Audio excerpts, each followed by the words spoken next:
Hey everybody, I just got a phone call, so I pulled over right here to answer it. I was gonna go up there and start recording Finally Friday, but I'm gonna do that right now. So, man, there's a lot of stuff I want to talk about, some of which I don't know if I can talk about, some of which I probably shouldn't talk about. So I'm gonna talk about talking about it for a while, and then maybe I'll talk about it. I've got a lot of plans for this winter, man, because last winter I crashed, which was not part of my plan. So as long as I don't crash, things will go according to plan, and I'll have special projects and stuff for this winter. Well, see, I don't think I can. It's not that I can't talk about it, it's that I shouldn't talk about it. But one of those ideas, I just got a call from somebody that led me to think that, oh, this might work out. That'd be really cool. And I'm sorry to tease you, but I'll have to tell you more about that when that comes to fruition. But I do have some other things to tell you about. One of my projects, one of the things I wanted to do this winter was a sponsored Jeep build series, and it looks like that is probably most likely gonna start this winter. And I'll explain that more later when it's like officially started, but basically I'm gonna get parts from manufacturers,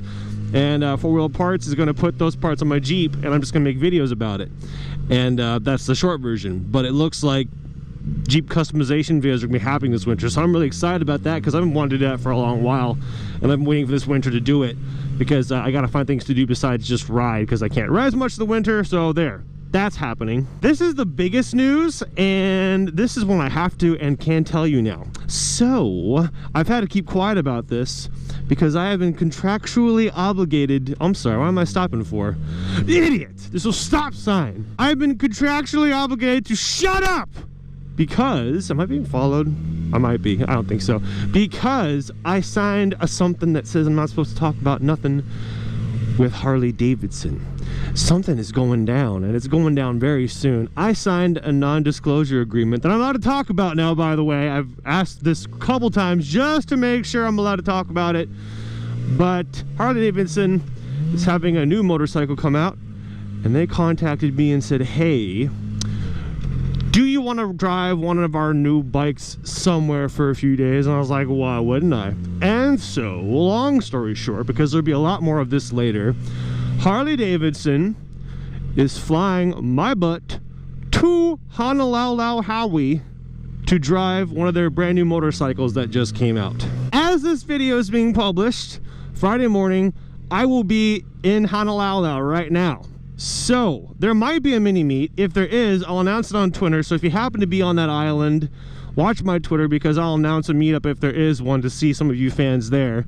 But holy freaking crap, I'm going to Hawaii. I'm kind of retaining my excitement because I'm gonna make a few videos when I'm in Hawaii, riding the motorcycle around. I'm gonna be there for 3 days, exploring the island by myself with a new motorcycle to use. Sounds freaking awesome, and I'm really excited about it. But that's something I've wanted to tell you about for a while. It's kind of a big deal, but I've not legally been able to, but now I can, because I've asked the person who have been in contact with Harley Davidson twice if I'm allowed to say this, so I'm allowed to say all this right now. What's up? Hi. What's this?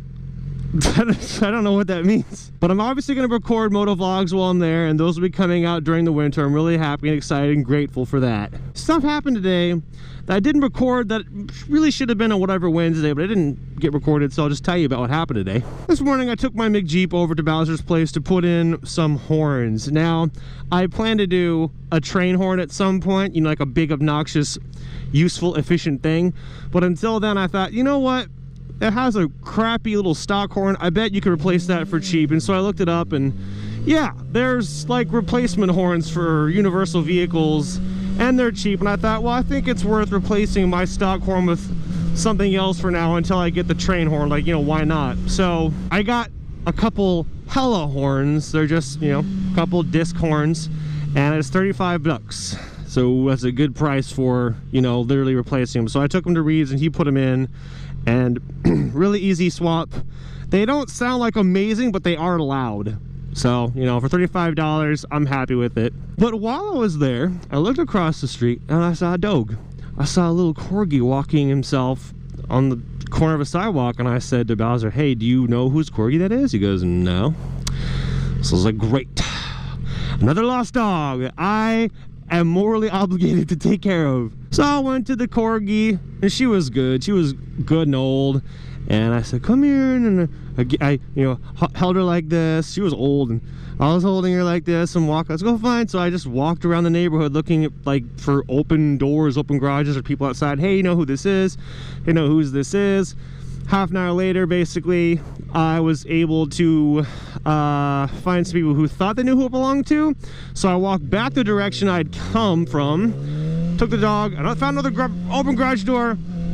Couple people in the garage. I said, is this your dog? And they go, yes. I was like, oh good, because I was worried I was gonna have to take this dog home and make internet listings and try to figure out who the owner was, because the corgi had a rubber collar, but the tag had fallen out. There's no tag, there was a collar on it.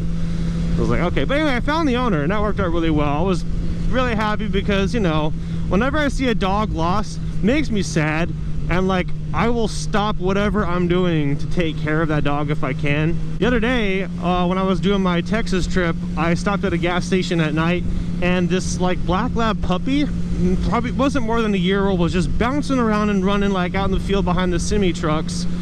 And sorry, I'm thirsty. And I was like, oh my gosh, that puppy is, I don't see anybody controlling that puppy. That puppy's lost. So I tried to go out to the puppy. Hey, come here. And he wasn't listening to anybody.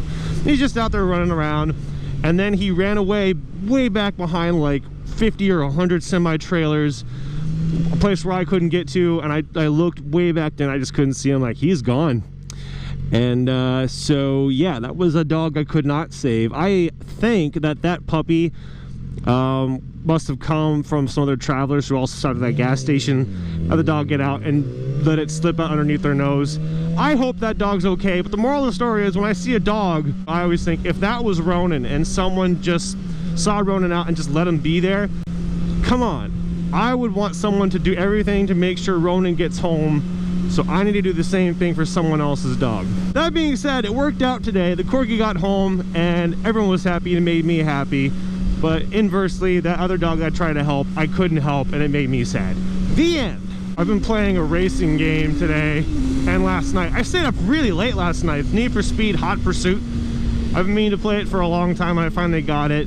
Because, sorry, this is like a random side story, but it's on my mind. So when I play Grand Theft Auto, I play cops. Grand Theft Auto 5, I just get in a cop car and pretend to be a cop, and I just like playing it that way, which is redundant, but I like doing that. So I was like, I need to get a game when you're supposed to do that.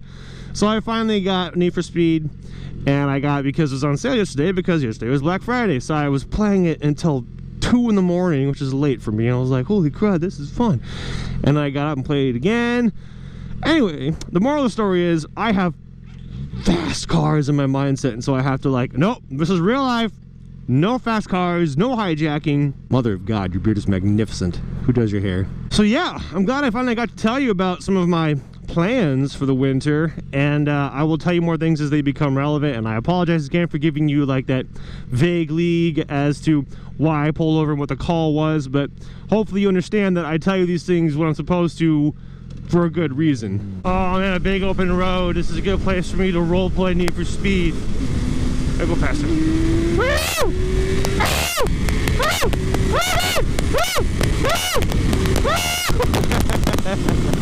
It's not that fast. I'm just imagining that it is. Well, everybody, I hope you appreciated the good news. I'm glad I got to tell you some stuff, and I'll tell you more stuff as it happens. But look forward to Moto Monday, as it's still going on for the rest of the year. Finally Friday as always, and whatever Wednesdays now, and hopefully soon Ruby Tuesdays.